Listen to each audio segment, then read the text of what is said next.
I'm currently in the capital of Montenegro, and over the last 4 years, I've gone to over 30 countries. In this video, we're gonna rank every single country that I've been to so that you can know what the best country to visit in 2026 is. Some people have never even heard of the countries going into S tier, so make sure to stick around because by the end of this video, you're gonna know exactly where you need to visit, where you need to stay away from, and how to have the greatest year of travel so far. And the first one we're gonna start with is Montenegro. I have to put Montenegro in the S tier simply because it's such a diverse and wonderful country. I live in Montenegro myself, and after living in both Asia and Europe, I find that Montenegro is the perfect balance between the two continents. It's so easy to drive into the mountains for skiing and then come down to the beach in the summer. So because Montenegro is such a diverse country, and especially when it comes to the experiences that you can find here, from super culturally strong to those really high-end experiences that you've seen in some of my other videos, if you haven't yet seen them, go ahead and check them out. Montenegro is an amazing country. I have to put it in S tier. Now, the next one is a country that a lot of people visit, and honestly, I think that it's a B tier, and that's gotta be Portugal. Portugal is a pretty good country. It's very nice, it's beautiful, there's a lot to see. When it comes to the way that they treat visitors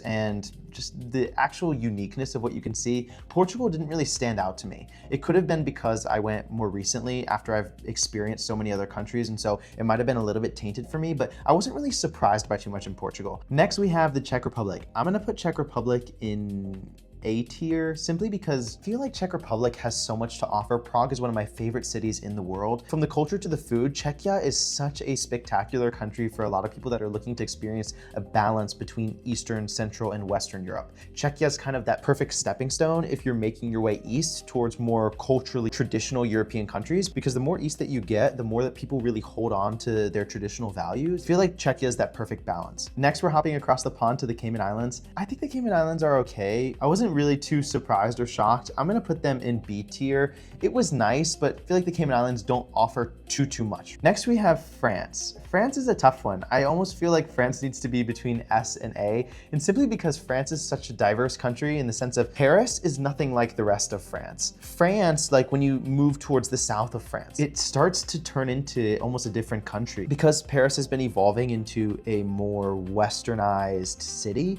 it does kind of feel less flavorful, right? I feel like Paris itself is kind of doing the same thing that places like New York and London are starting to do, and where it's just kind of losing the unique flavor that makes it Paris. Like sometimes we have to have those strong, hard values that we find like in Eastern Europe that maintain the identity. Now, taking a dive into Asia, I want to rank Cambodia. I love Cambodia. It's one of my favorite countries. Can it go in S tier? I don't think so. I think I have to put Cambodia in A tier, only because outside of Phnom Penh and Siem Reap, other cities like Battambang, where I spent most of my time, are pretty rural to the point that I don't know if I would recommend a lot of people to go, but if you're hungry for a really unique and fun experience, it's definitely a must-see. Everyone that appreciates ancient history or religion, for that matter, should see Siem Reap because it's the largest religious monument in the world. It's really beautiful. It offers a lot, from beaches to mountains to religious temples. It's just a little bit too exciting for most people, and so for that reason, I'm gonna put it in A. Jumping back to North America, we have Canada. Canada is a tough one. I would put it in S tier simply because the nature is so spectacular, but I'm gonna end up keeping it in A tier simply because I feel like Canada is a more grounded version of the United States, and it feels a lot safer. Like I just felt so safe in Canada. I just feel like Canada is still really top tier when it comes to super Western countries. The only reason why I'm not putting it in S is because I do still think that it suffers from some of the plagues of Western countries, things like over-consumerism. I like how in general, when I meet a lot of Canadians, they're very healthy. I think it's one of the highest life expectancies in the world. Still, there's hints, and you can see like consumer mentality that you find in the United States. Next, we're gonna rank Jamaica. Jamaica is a really special country. There's a lot to offer. I feel like Jamaica could rank higher, but I'm gonna put it in C tier simply because of the safety aspect of Jamaica. I liked it, but when I left some of the more touristy areas, it did immediately have a different energy, a different vibe, and I didn't feel as safe. I feel like Jamaica itself could have so much potential. The culture is so strong. It's left such a large impact on the world, and they've had a lot of really great legends come from Jamaica. I just feel like right now is not really a awe-inspiring destination, right? Like if you're looking for nice beaches, I would definitely recommend going to Asia, especially some of the ones that will rank soon. And that brings us to the next country, which is kind of the exact opposite, right? And that's gonna be Singapore. Singapore is a breathtaking country. I'm gonna have to put it in A tier. The only reason why it's not an S tier is because Singapore itself is a bit of an exclusive community environment, and it should be protected and it should be respected. I don't want to send waves of people to Singapore. I feel like it's like a real gem in Asia, and I really do love Singapore. I love the night safari. I love what they're doing with nature. I love the food. It can be a little bit expensive, but I wouldn't say that it's much more than the USA or the UAE. And so for anybody already in Southeast Asia or making your way towards that side of the world, I highly recommend Singapore. There's a lot to do in the island. The thing is, it's just not a strong enough destination for people to fly solely for, right? Like there's not enough there for you to fly solely from Europe or the Americas just to go to Singapore. But if you're in Southeast Asia, it definitely makes sense because it is a really special place, and you get to see the dichotomy between really immaculate environment, super pristine streets. It really does remind me a lot of the UAE, especially Dubai. Like Singapore and Dubai are almost sister cities in a way. And so that brings us to the UAE itself.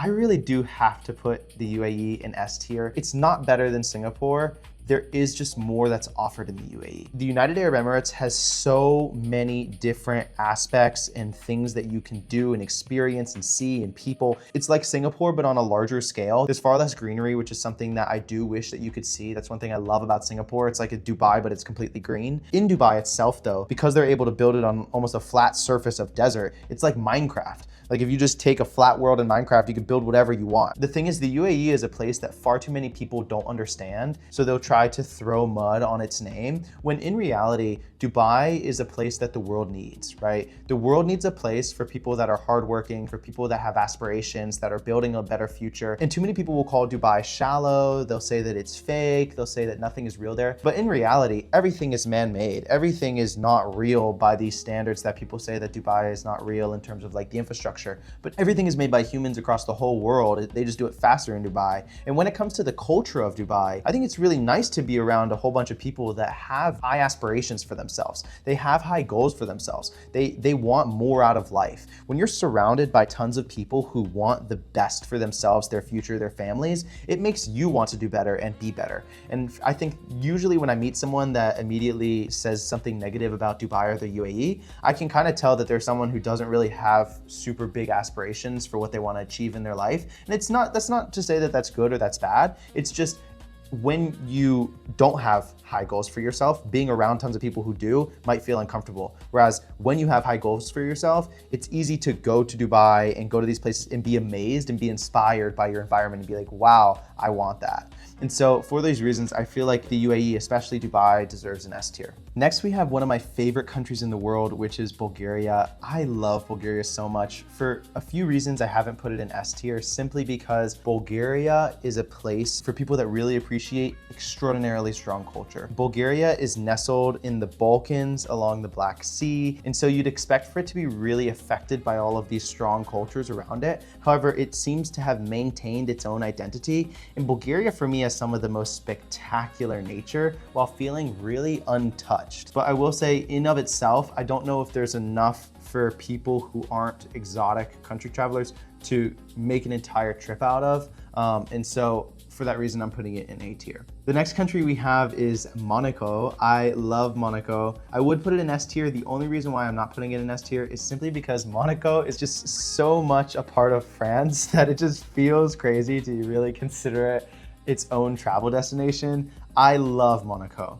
I feel like it definitely deserves all of its praise. It is definitely the European twin to Singapore and the UAE. It's far classier in terms of European class, of course. Anyone who's seen videos or photos of Monaco can understand that right away. Like, it's definitely the pinnacle for old money and appreciating culture and art. It's just such a part of the south of France that if you're just gonna go to Nice, you might as well go to Monaco. And so they're almost a package in my opinion. So I feel like Monaco really is a great country. It's very, very special. And that's why I'm putting it in A tier, right? Because I feel like even if they're not in S tier, A tier still means that it still is an absolute gem and it's a must see. The ones that I'd be worried about are gonna be the ones in the F tier. All of these are really great countries. And one thing I do wanna mention too is like, just because I'm ranking them in this certain order doesn't necessarily mean that I feel this way about every city in the country. And it also doesn't mean that I feel this way about the people from these countries. I love the people from all of these countries. I made some really good friends in almost every single one of these countries. And so these rankings are not indicative of how I feel about the people or every city. It's just my general experience and where I think that people should go if they're gonna make an entire trip out of something. So the next country that we're gonna do is the Bahamas. I like the Bahamas. I think they're great, but I think that they're a little bit overrated. Like, too many people go there on cruises and it's a little bit too commercialized in terms of like, it's harder to experience the true culture of the Bahamas nowadays.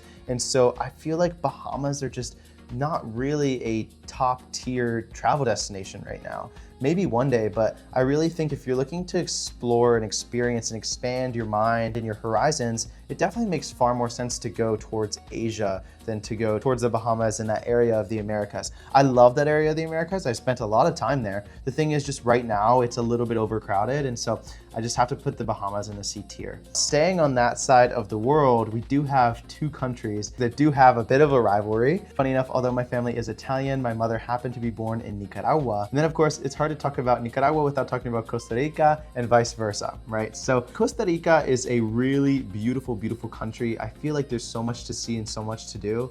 I do have to say, and this is not a bias speaking, Costa Rica has to be a B tier for me simply because it is a little bit too commercialized and westernized right now for me. It feels like you're in like a jungle Disneyland rather than feeling like you're in another country. And because for me, when I travel, I really like to experience the culture and the language and get to know its people. I just feel like I don't really understand the identity of Costa Rica as much as I understand the identity of somewhere like Nicaragua.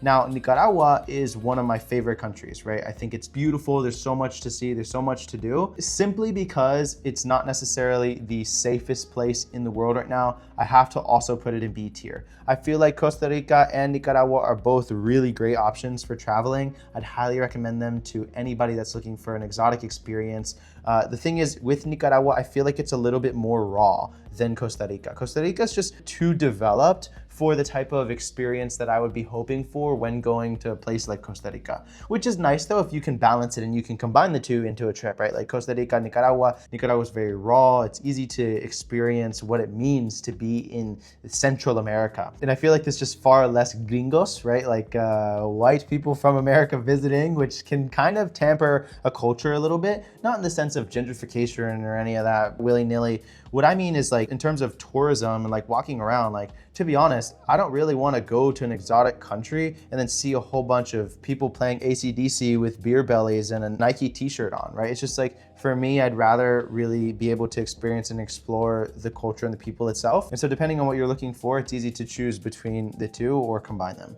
Now, next we have an absolute straight to the ass, Norway. Norway is hands down one of my favorite countries in the world. Oslo is a spectacular city. I think it's one of the greatest cities in all of Europe. They're so advanced in Norway. They're so advanced as people. They're so advanced with technology. They're so advanced with finances. It's one of the highest GDPs in the world. Norwegians are just filthy rich in terms of knowledge, in terms of culture, and Norway's rich in terms of nature and oil, but it is a really special place. Oslo has the infrastructure of almost every other capital city. However, it has no scent. It smells like you are in nature, simply because Norway has so many policies in place that inspire people to drive electric cars or hybrids. And it's kind of amazing and almost uncanny in a very pleasant way to be in a capital city and you smell no fumes. You smell nothing nasty in the air. It's just pure bliss, like as if you're in a mountain town while you have the beautiful view of the Oslo fjord. And then of course,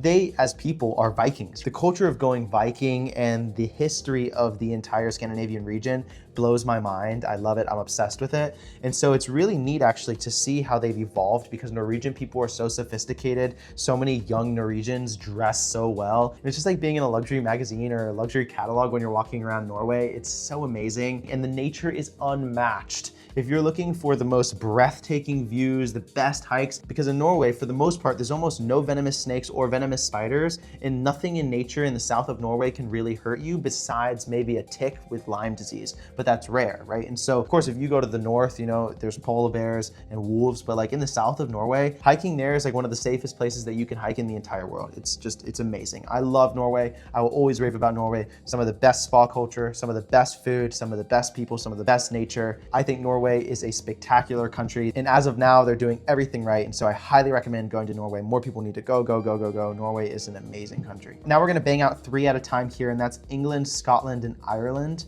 I love these countries. They're all different. They're all a part of the UK. However, they are independent countries, including Wales. I've yet to go to Wales. However, I have been to these three. To start us off, England is a really great country. I have to put it in B tier because this video is in English. If you're watching this, chances are you're probably from the US or England, in which case for both options, it is worth visiting. If you're from the UK, it's great to explore and experience England, right? There's so much there. There's so much history. It really is the land of knights and kings and medieval drama. And there's a lot of overlap with the Scandinavians.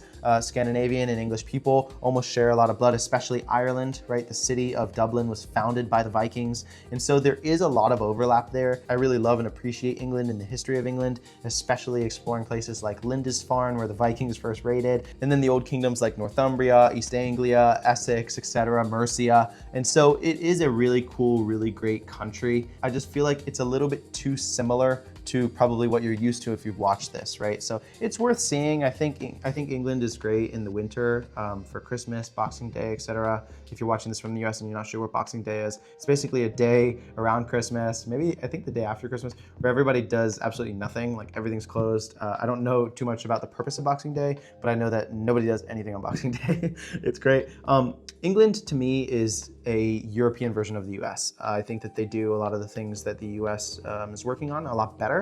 And it's definitely a place that I could see myself living, but to visit, you know, I think it's okay. Next we have Scotland. Scotland is a really great, super fun, unique country.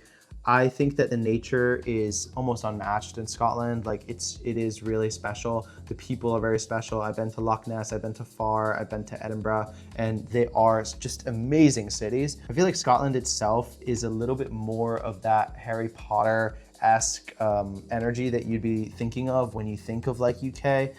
Simply because I feel like, actually, I think that they filmed most of it in Scotland. And so it's great. I feel like if you're looking for somewhere that's gonna be mind-blowing in 2026, it might not be an option for you unless you really do like and appreciate those types of things. It's great for hikes. It's great for being out in big open fields. And speaking of fields and cliffs, of course, that brings us to the Cliffs of Moher in Ireland. I really like Ireland. I feel like it's kind of crazy to put Ireland here in A tier, but I have to, simply because I think it's that connection to Norway, being a colony of the Viking Empire at one point. I love Ireland. I feel like it offers so much diversity within such a small place, kind of like Montenegro in the sense of like all the way from the east side where you find Dublin to the Cliffs of Moher. There's so much to see and so much that's offered. And you find those castles like the Kilkenny Castle that you would expect in somewhere like England, right? And so it's really neat. And I think the history for me is really fascinating. A lot of the nobility in Ireland come from the Norman Vikings. So with William the Conqueror that went up into UK, Ireland, established a lot of Norman Vikings, descendants of Rollo. Rollo the Viking, if you're not familiar with him, definitely watch the show Vikings. It's super sick. It's not 100% historically accurate. However, it does give you a good understanding of kind of this timeline and everything and why Rollo is so important. Just to know that so much of the nobility and so many of the people that were established and created Ireland are kind of that mix of like Norse, French, Norman, English. It's like, it is a really cool place and it's a great experience. You can road trip the whole country and just see so much diversity, and it's beautiful. It's really great. Next, that brings us to Ecuador. My grandmother was born in Ecuador. I swear I'm Italian. My family just likes to travel a lot. I'm a perfect example of that.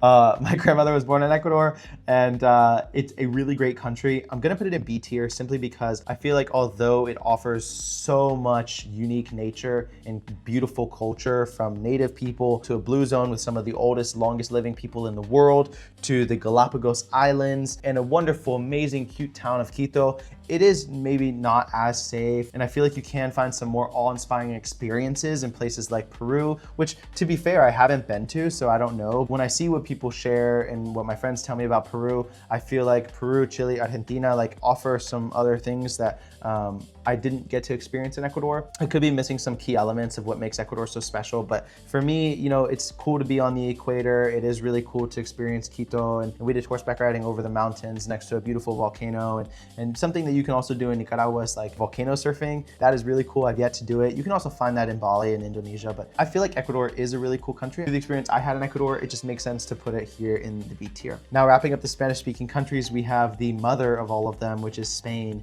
I have to put Spain in A tier simply because it is the birthplace of Spanish, and the history of Spain to me is so fascinating, with the occupation of the Moorish Empire and the different caliphates of the Islamic world. It really left a lasting impact on Spain. Most Americans think of Spanish and connect Mexico, whereas in Spain, the birthplace of Spanish, it's actually easier to connect it, in my opinion, to the Islamic world. And what I mean by that is when you go to Spain and you see and experience the architecture in Sevilla, in Granada, in Marbella, even in Barcelona, it's just so intricately detailed. And of course, Sevilla and Granada, for a long time being a part of southern Spain, were occupied by the caliphates for longer. I think Granada was the final piece of that puzzle of the Islamic occupation of Spain. It's so amazing to see how intricately detailed everything is. The architecture is just so mind-blowing. And then of course there's overlaps in the language, which I actually really appreciate. I like finding those little nuances in cultures and languages, and things like ojalá means if God willing in Spanish, and then in Arabic, inshallah is about the same, right? So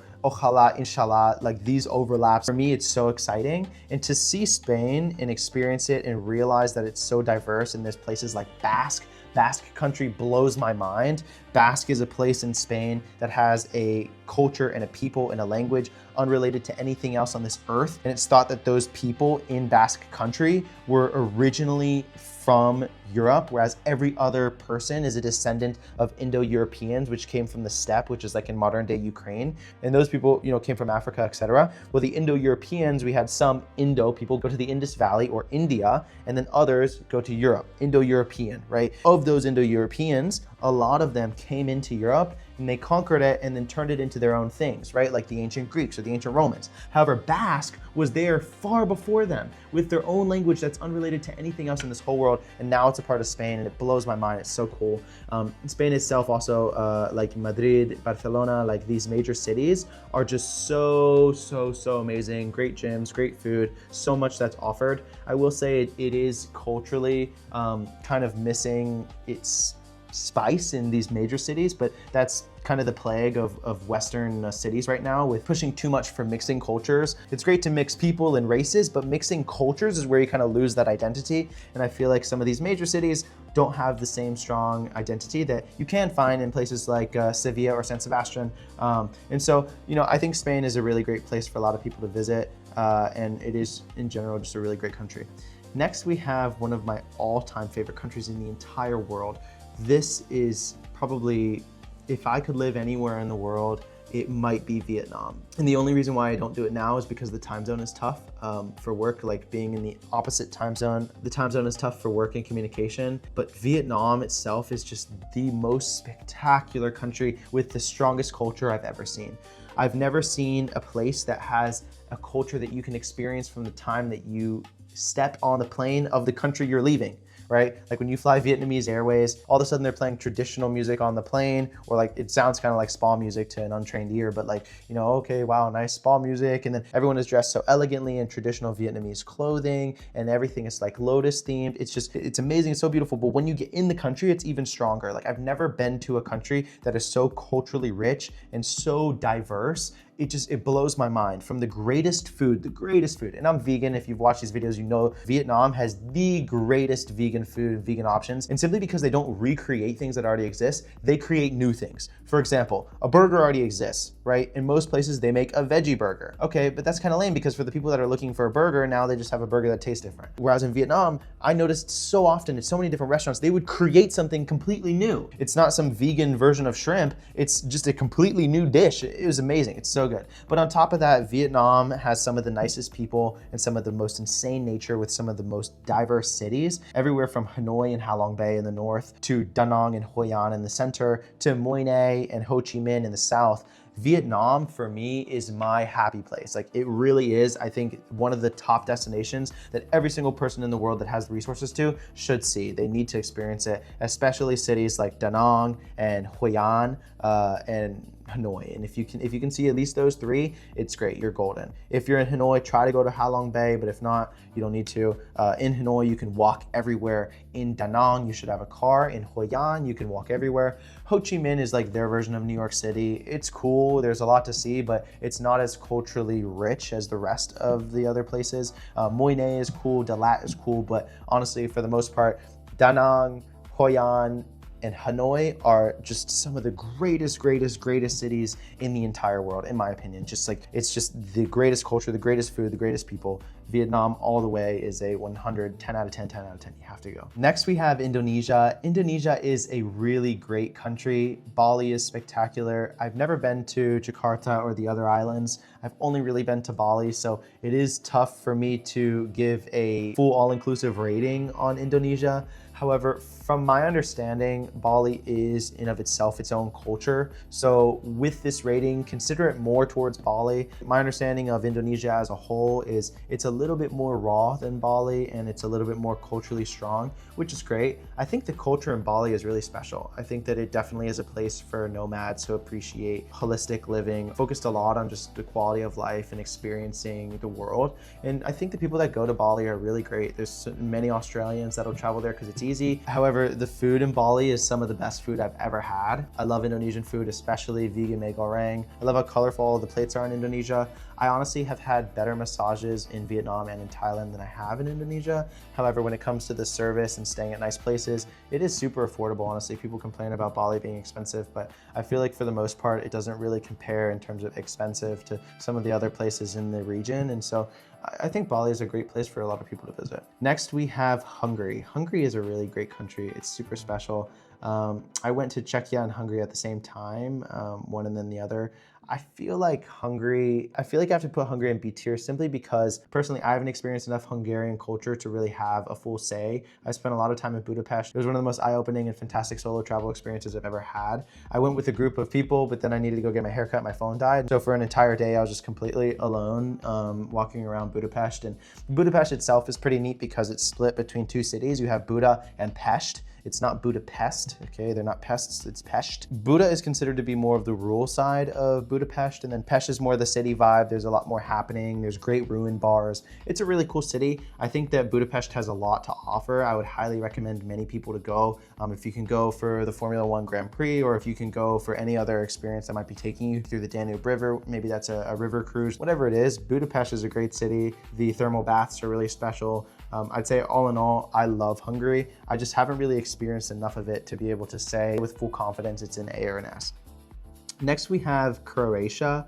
I really love Croatia. I want to put it in S simply because it's a more developed version of Montenegro. In so many ways, it's very similar. However, I am going to put it in A only because I feel like part of what makes Montenegro so special is the fact that it is a little bit different from the EU. It's able to be its own independent identity, whereas like Croatia definitely has its own strong identity. It's really big with yachting and it does have a really great strong culture and they speak the same language. I think that I could see myself living there though. I do live in Montenegro. Living in the south of Croatia, where things are almost the same, it would be a great place. I really have nothing bad to say about Croatia. I've always had really great experiences there. I genuinely do really love Croatia. I just want to go a few more times before I can feel like it's definitely an S tier, but I would highly recommend everybody to go to Croatia. Next, we have Switzerland. Where do you think Switzerland's going to go? Of course, it's going to S tier. Switzerland, Swiss values, everything about Switzerland is just, it's perfect, right? I definitely see myself moving to Switzerland eventually. Switzerland to me is just the pinnacle of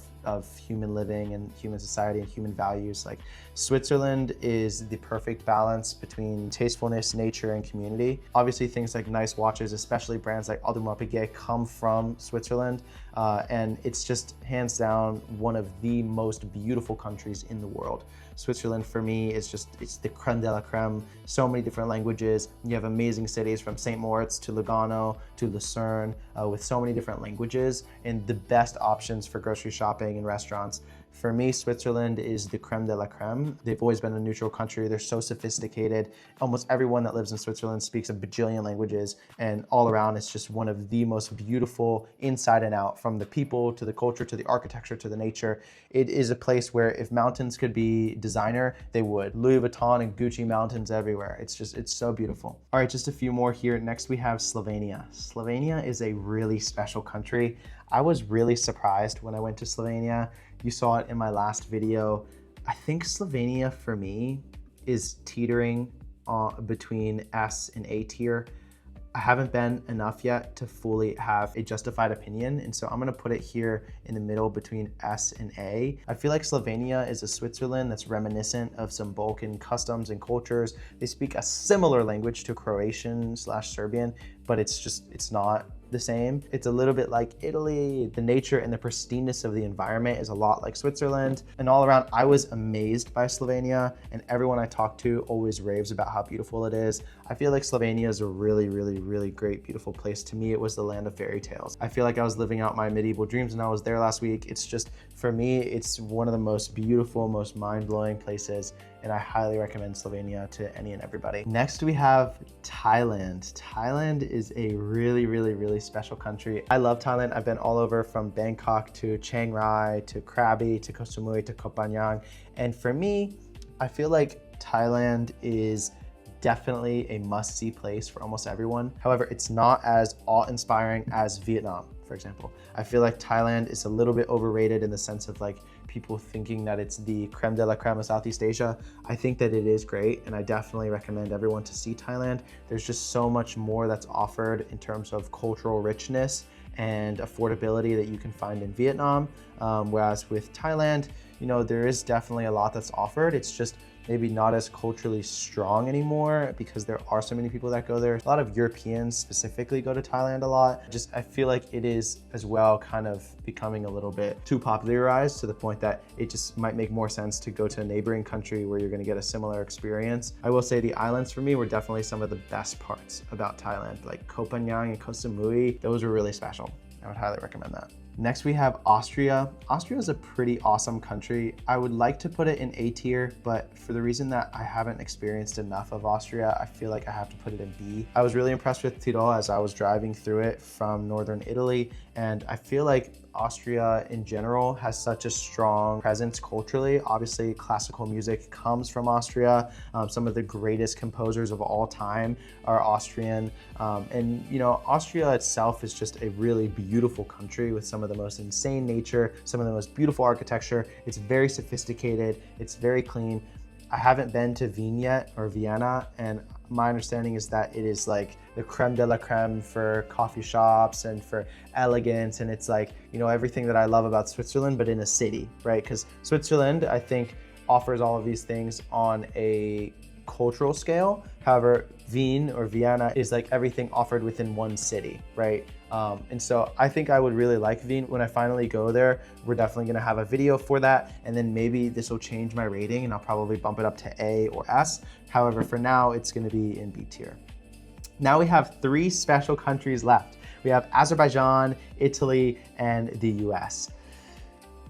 What I'm gonna do next is rate my home, Italy.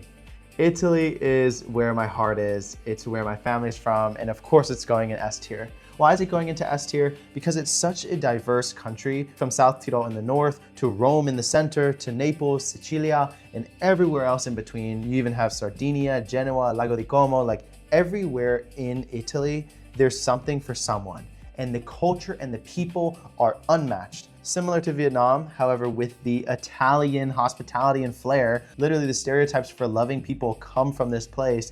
Italy is the creme de la creme. I love the culture, I love the food, I love the people, I love the nature. It's just stunning, right? So everything that you see in terms of the views you get in the south of France, you can get in the north of Italy. And at the same time, some of the greatest foods in the world come from Italy. Everybody loves Italian food. This is hands down some of the greatest food and culture. And that's just today. Italy, to me, has some of the greatest, richest history of any country on earth. The Romans were one of the most spectacular, whether you you like him or not, in terms of spectacle, one of the most spectacular empires of all time. They created the world that we live in today. Our calendar, our etiquette, our ways of government. Yes, they might have stolen things from the Greeks, but that's part of what makes them the best. They took all of the best parts of everything within their empire and created a system that we still use today.